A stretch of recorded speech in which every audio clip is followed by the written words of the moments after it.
Good evening, everyone. Thank you for joining us in what we're calling the Marketing Masters Series, Episode 1. We're hoping to bring a lot more of these to you in the future from Flying V Group. We'll get into introductions here in a minute, but this is Episode 1 called SEO, Why You Should Have Started Yesterday. Thank you for being here. We're really excited to bring you this knowledge about SEO, how it works, and not only that, but more importantly, how Flying V Group approaches SEO and how we're differentiating what we do in this particular space. To start with introductions, my name's Robb Fahrion. I'm one of the co-founders and partners of Flying V Group. Founded the business in 2016 with Brennan and my brother and other partner, Tyler Fahrion. My background has been in marketing through and through. Not only with starting Flying V Group, but also in prior lives, prior roles. Really have dedicated ourselves, Brennan and I, to the digital space and providing high value, high quality service, white glove, concierge approach for each and every one of our clients. Born and raised in Southern California, still reside here in Southern California in Orange County, where our headquarters are at.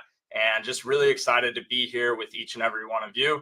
I'm going to turn it over to Brennan. And Brennan, if you wouldn't mind giving a quick intro.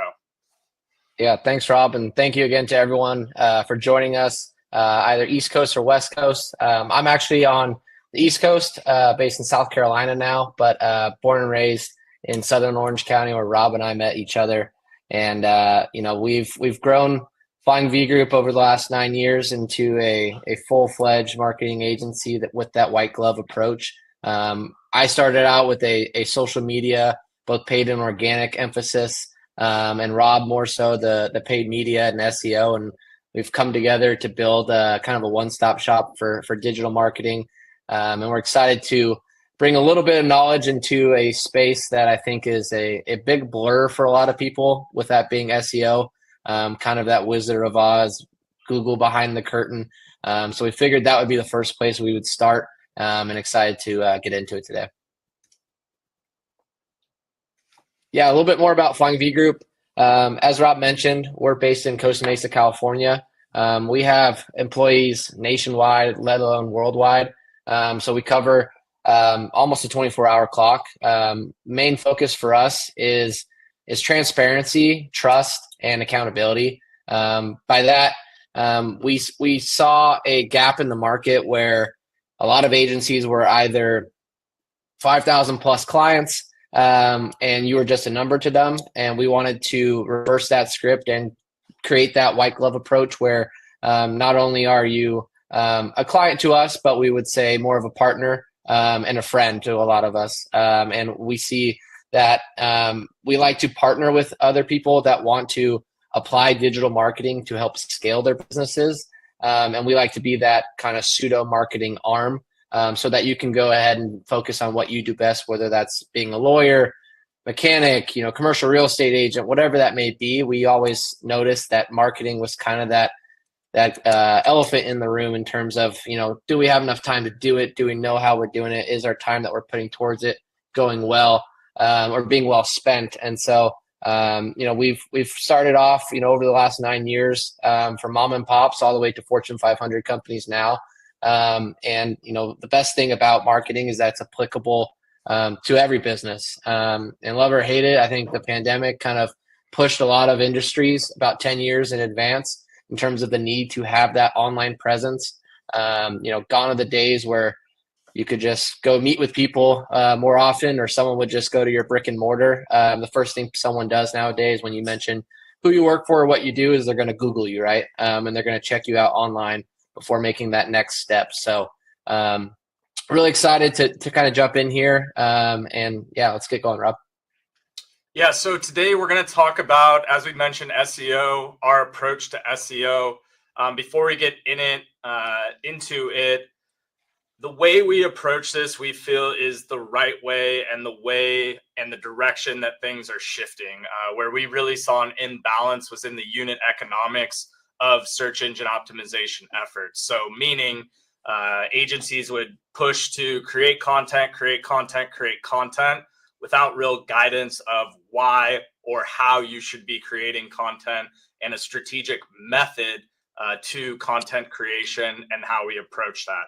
A few housekeeping items real quick. If you have any questions, please go ahead and leave them in the chat. We're also going to open it up to Q&A. If you have your mic connected at the end, we'll take some questions there as well. Everyone will receive a recording of this after the webinar is completed also. And yeah, really looking forward to any of the questions that you might have in making this a collaborative effort. So getting into it, first thing we're going to talk about is our SEO differentiation and how we've kind of reverse engineered SEO and flip the script upside down, and turn it back over to Brennan for the first couple slides. Thanks, Rob. Yeah, so how we approach page revenue and cost. So SEO has always been this tough concept in terms of putting an ROI number to it, right? You can have paid ads where you have, I put X amount in, what's my return on ad spend, where it's a lot more granular in terms of the tracking. What we've done is developed and considered two main concepts here, is making sure we have cost-effective new content, and then making sure that that content is generating revenue. So to Rob's point earlier, we've somewhat reverse engineered the way of how content is being produced. I would say a couple years ago, people were just creating content that they thought would rank or thought would drive traffic. So we've kind of peeled back that concept and, like I said, reverse engineered it. So we're utilizing data to determine how and why we create content, knowing with higher efficacy that it is going to rank, one, and then also drive traffic, two. And we'll dive into that a little bit deeper. But those are the two main things in how we're putting numbers behind SEO, is making sure that we are driving that content and then it is driving that traffic and then it is valuable. Another part here is the kind of base that we put here is making sure that any piece of content that we're going to be producing for either ourselves, our clients, we want to make sure that it has a base of 100 clicks per month.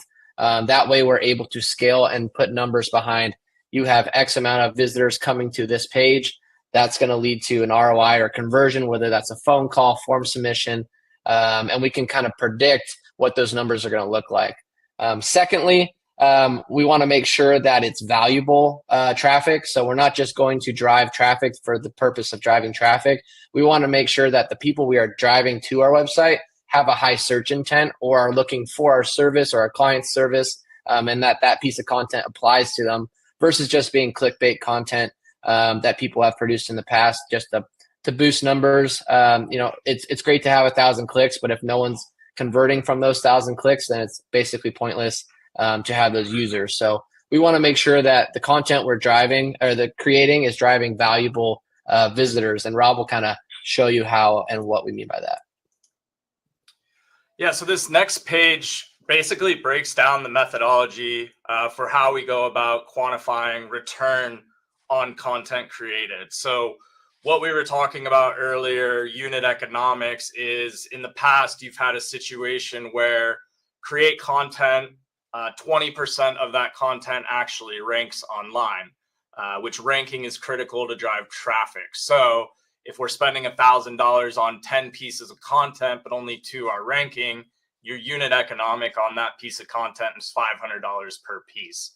What we're trying to do is really inverse that, like Brennan was mentioning with the research, and we'll talk about how we do that in our methodology in a minute, to where we're flipping that script with an 80-20 model, to where 80% of that traffic is actually driving search volume, as well as transactional clicks that are of high intent, to where now if you're spending that same $1,000, you have 8 pieces that are actually ranking and seeing the light of day. Your unit economic has immediately moved down to about $112 a piece. Not that I did the math prior, but here's an example that we have. So basically going to walk through this real quick. It looks a little intimidating, but pretty straightforward. Like Brennan was talking about, we're making sure we get 100 clicks, or that we can get a minimum of 100 transactional clicks. If we assign a 1% conversion rate on that traffic, that's where we're driving at least one new lead from that particular website page online. With our content packages, we've figured out how we can produce content at scale to where we're getting things down to anywhere between $55 to $90, depending on the complexity of the piece, whether it's medical or legal, going to be at the higher end versus more if it's service-based or quick content that we can produce without a lot of expertise. So at that rate, we're looking at over the course of the year, more content that's producing more of these SQLs, sales qualified leads, and at a higher clip. So what we see with ROI of SEO is that it's also compounding. So meaning as we're starting to produce this higher volume and velocity of content that we have high degree of certainty will rank online, we're starting to essentially multiply the number of SQLs, leads, purchases, whatever it may be online, yet the cost of that initial content production remains the exact same. And so that's what this model is basically laying out is you have different periods of time, 6 months, 12 months, 24 months, and 36 months, and we're basically pulling, okay, what's the percentage of those pages that are driving the traffic? What's the overall cost associated with that traffic? And then you're getting the actual return calculation based on the spend. And obviously, as you can see, that starts to multiply tremendously as we get further and further out from commencement of the effort, because we're compounding traffic, we're compounding the amount of sales qualified leads that we're generating, and yet the cost, again, is still a flat and fixed rate versus when we talk about paid advertising, a lot of times there is that scale to where we have to spend more to actually make more. But with our content model, we're trying to create predictable spend and costs with potential upside that is exponential compounding growth of return on the traffic that we're generating. How do we do this is probably what you're asking. And that's where we're taking really advanced calculations, algorithms, and models to determine which of these keywords we should target based on their intent, based on the amount of search volume that happens within any given month, and then our predictability for us to actually rank the content and based on the keyword that we might be targeting. So when we're looking at what keywords, what topics we should be writing content around, we're pulling down a bunch of different data points that are public data points readily available on SEMrush, Ahrefs, Google Search Console, variety of different tools online. And we're weighting those factors in a variety of different ways to determine, can we actually rank that traffic in the top 10 positions? And if we can't, we won't produce that content. And of course, the reason being is if you're creating content and it's not sitting, not just on the first page, but even in those top 3 to 5 positions, that content could be deemed really without any value because you're not driving traffic to that particular page. How we do that, it's called the weak spots methodology. Brennan, I'm going to kick it back to you to talk a little bit more about that on this next page.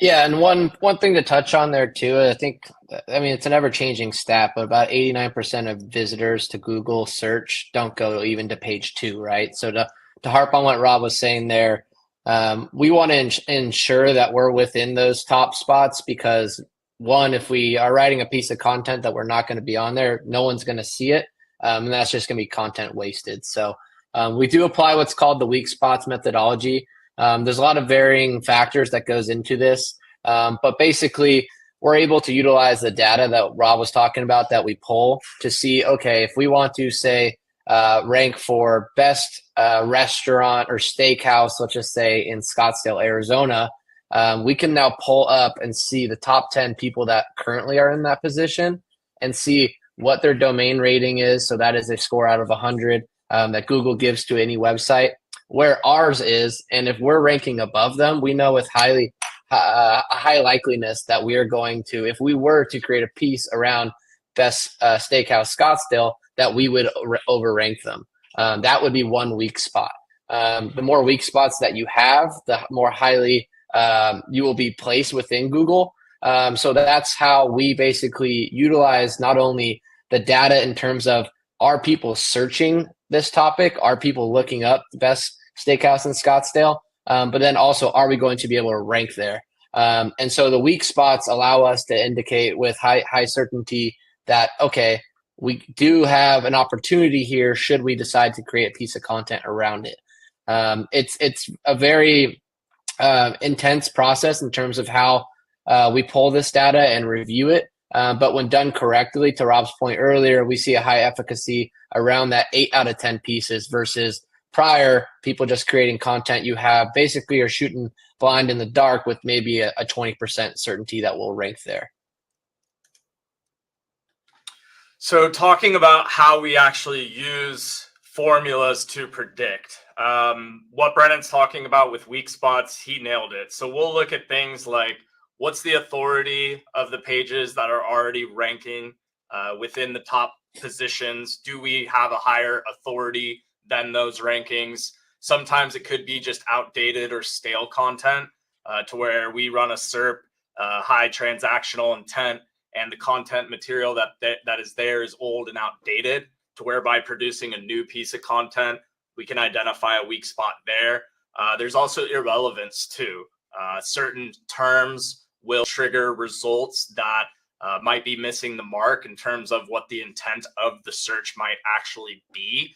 So that's another component that we dial in when we're configuring how many of these weak spots do we have for that particular keyword that we're determining whether or not we want to produce content around. So pretty simple calculation in the sense of whether or not we can or cannot rank. So basically we're taking the number 10 first page positions online, and we're subtracting the number of weak spots that we have found through our calculations, which is algorithmic to determine when we're going through that model, which is automated, how many of those there actually are. So for example, in this model, 10 minus the number of weak spots, let's say there's 5 weak spots that we've identified. We are predicting that we would be within 1 to 2 degree in that 5th position, if not higher, to where, okay, we will make a recommendation or we will push clients to create content around this particular topic, this particular keyword.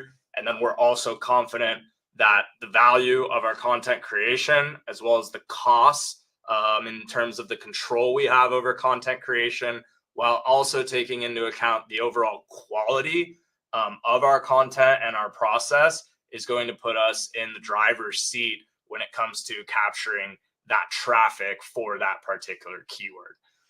Point B, what you're looking at is basically what we call click-through rate. So click-through rate is if I have 100 searches that happen on any particular month and I capture 40 of those actual clicks, my click-through rate is going to be 40%. So what you're looking at here is an axis where we have the percentage click-through rate that you will drive and the ranking position as well. So you can see in that first column, we have the first position drives anywhere between 35 to 40% of all of the clicks for that particular search. So this is where we're also adjusting, going back to that 100 baseline is, all right, there's 1,000 clicks that are there's 1,000 searches that are happening per month. We've identified that our weak spot methodology is going to put us in that second position. We're sitting at a 15%. That's 125 transactional clicks that would be generated off of that 1,000 searches. So again, that's where we're modeling out and just using data to determine, okay, yes, it makes sense to create this content. It makes sense to create this content around this keyword. And we know that there's value of those transactions from that conversion rate standpoint, and can assign that profitability to the particular page to where, okay, if I'm driving 120 clicks, an average SQL for us is worth $100, let's say, and I'm converting at a 10% clip. That's 12 new leads, $100. That particular page on any given month is going to have $1,200 in value for our SEO services that we're providing. And then obviously we're looking to continuously scale, compound that, move content into first, second ranking position. And we actually get stronger and stronger and stronger as we go on because we're continuing to build the number of content pages on the site, and the absolute traffic value and volume that we're driving continues to increase month over month over month. Final piece, Brennan, I think I got a little lost. I think I'm covering this piece too. I actually just talked through all of this. So this is just highlighting again the example that we went through with calculations based on volume, based on positions, and then inferring, okay, what type of revenue will we generate? And we're always tying things back to some sort of CRM, reporting dashboard, analytics, right? And coming up with calculations for our clients that, all right, this particular page that we generated is now producing at $1,200 a month of overall value. That's how you're factoring in the overall return of a search engine optimization campaign as well. So this is just walking through that example that I just gave. Yeah, but I think before we turn it over to Q&A, Rob, I think the main takeaway here would be not only are we utilizing data to create our content, to not only ensure our placement, but then we're doing that at scale based on the systems that we've put in place to create that quality content. So we're not only putting in content based on, okay, we know this is going to rank based on the weak spots methodology, but then we're doing that at such a large scale that it allows our clients to really take advantage of either national or local search in a very quick timeline versus SEO maybe 2 years ago. You're trying to see results over 3, 6, 12-month periods.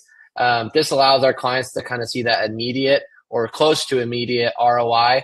And then to one of your earlier points, SEO is a long-term investment, but it's also a compounding investment, which is why we like to offer it to a lot of our clients, not only ourselves, because creating a piece of content today is going to pay off 3 weeks from now, 3 months from now, 3 years from now, versus the paid side of things. You're constantly having to continue to invest and pay Google for those clicks, versus SEO is always long-term play. And that's how, we've invested in our business for the last 9 years in SEO and have seen exponential growth from there. So, Brennan, to piggyback on that, to piggyback on that too, what we see as well, and we've seen it with our own business, other businesses, you're building that trust and authority, right? So you are standing out when you're driving rankings in organic SERPs versus paying to acquire traffic.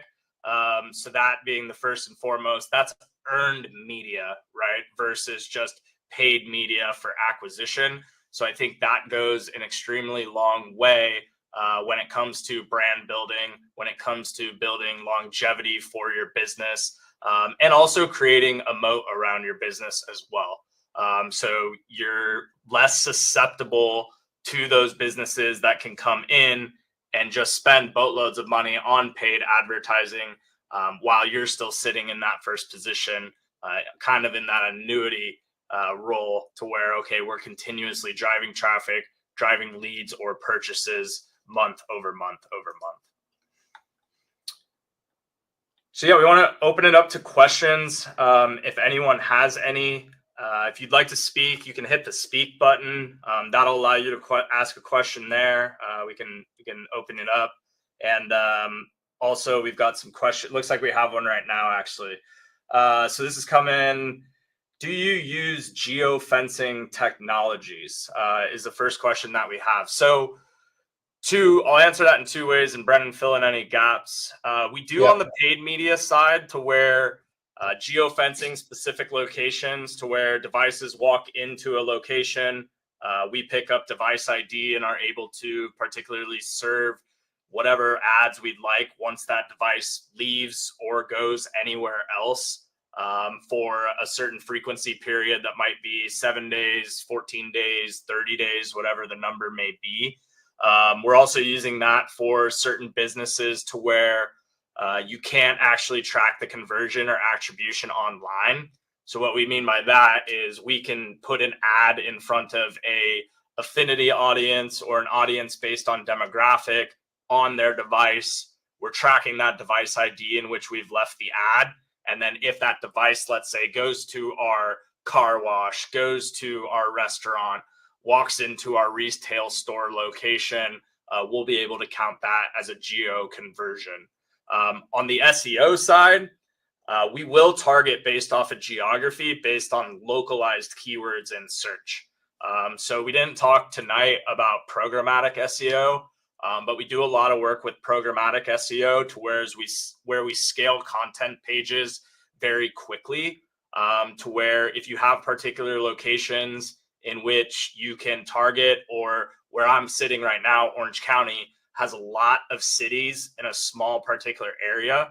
Each of those cities drive their own localized searches. So for example, we might create a list of retail store topic, whatever it may be, and then the city location. We'll build that into a database, and then we'll push all of that content at once and fill it in with the design of the page very quickly, to where we're starting to generate localized pages that are matching SERPs that might be whatever particular category near me, and then whatever that particular area is that you're trying to target. Yeah, and I think a lot of that comes up too when we're running the weak spots methodology. So I'll use that steakhouse example. If you're trying to rank, or let's use like commercial banking, right? If someone's looking for best commercial banker, I would put money on the fact that there's a lot of big players with a lot of big budgets that are putting out content and have a large domain authority that are already ranking for that. But if our client, to Robb's point, is based in Orange County, we'll want to go and create content more than likely around commercial banking near me, commercial banking, Irvine, commercial banking, and get more granular and kind of attack the low-hanging fruit. And that's where we help a lot of our clients who are in large industries compete with the larger brands that do, on top of SEO, have tens of millions of dollars to throw at paid ads, where it makes that avenue very competitive. So that's where we'll create localized content and localized pieces because the big brands aren't going for that. And we'll notice from the weak spots methodology that people not only, one, are searching for that content still, there's a higher likelihood that a person's going to convert, and a higher likeliness that we're going to rank top position because there is not a lot of competition for those longer term tail end keywords based on location. Yeah, great point, Brennan. And we actually are going through that right now. We've got a nationwide retailer. When we came on board, about 90 to 95% of their advertising budget was in Google Ads. The auction insights, it was us versus Amazon, meaning those were the two brands, our client and Amazon, that were ranking and purchasing a majority of the traffic for the keywords that we were going after. Now, not many, if any, businesses can compete against Amazon. So for us to just go and spend more on ads made zero sense. And so our recommendation was we need to diversify spend. Actually, we need to get in these nooks and crannies that bigger businesses have trouble getting into. So SEO was a piece where, hey, let's start to diversify our spend. We're not just going to brute force against individuals like Amazon. And we actually have higher propensity a lot of times to rank for those targets because our site is 100% dedicated, authoritative, trustworthy to the particular product and service that this business is focused on, which they do a lot of B2B based communication channels to where Amazon is really just at the end of the day offering the product for anyone to buy and sell. but it's not like you're able to pick up the phone and call Amazon and say, hey, what type of communication system might I need? So that was one of the recommendations to where we're actually looking at diversifying, reducing our risk by not having all of our eggs in one basket, and then getting into those nooks and crannies that Brennan was talking about as well. Next question. Great question. Actually, funny. We were talking about this earlier today. SEO techniques used in the US, how do they differ from SEO used for other countries, specifically Asia? So I'll start with that one. Tough question, because obviously there's so many different locations. We were actually talking specifically today about Canada, and we were talking about for our own business, creating a flyingvgroup.ca, right? So basically a site that is operating different domain, particularly for Canadian market. So that's a big piece in terms of understanding, okay, what types of sites and where are those sites residing based on the domain and based on where the specific traffic is originating from. So each location, you know, you're going to have the same thing for France, Japan, China, right? And not only that, but certain countries are also running off of their own individual search engines as well. Some more restrictive than others. I'll let you guess which countries those are, but you're also playing in and factoring that as well. One of the pieces that we see too is obviously online, we have a lot of these language translations now to where you can take a website, apply a plugin on top of the website, translate that content into the language based on the browser settings of what they might be using.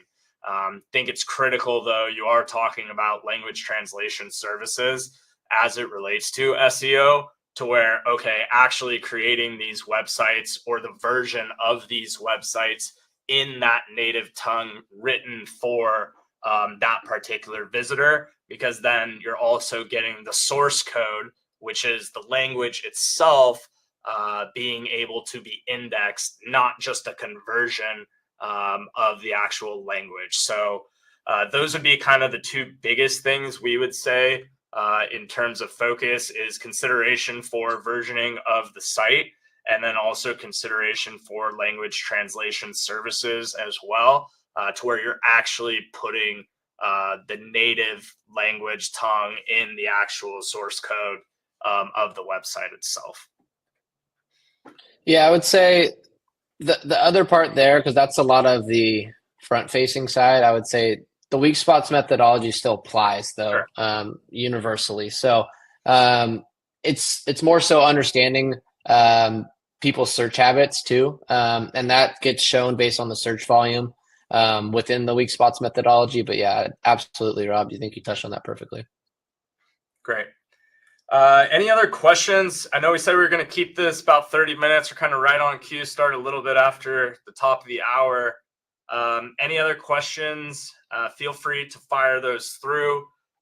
If not, I'll turn it over to Brennan one more time. But at the bottom here, we've got our Instagram, Twitter profile, phone number. And then this is actually, I think, live streaming to YouTube currently as well. So we're starting to do more YouTube content. And then as we're doing more of these webinars, we'll put that content immediately there and start to clip up this content as well for individual pieces based on the questions that everyone has asked. So really appreciate those questions coming in, Jeff and Dave there. Brennan, I'll let you close it out.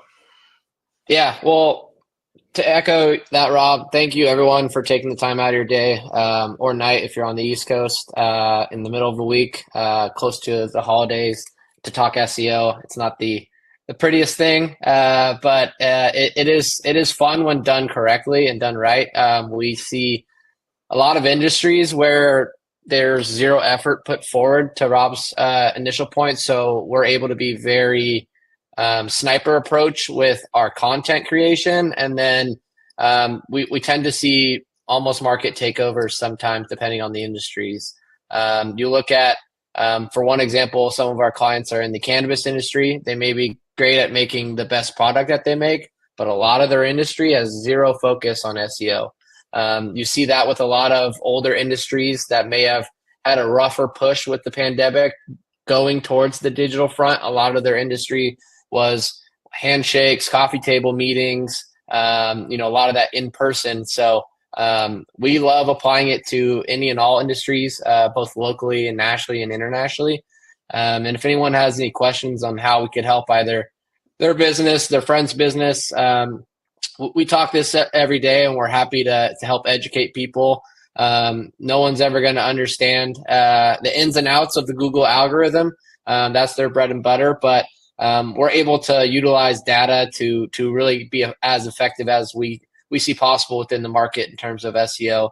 And I think at the end of the day, having an organic person who's looking up your service or offering and going to your site, showing that Google's showing you as an organic search, the likelihood of that person to convert into a form submission, phone call, or potential customer is a lot more likely than someone just clicking a paid position at the top of Google. So we love SEO. We love it for our clients. And again, we're happy to talk with anyone if they have further conversations down the line or know anyone that may need our services. But thank you again, everyone.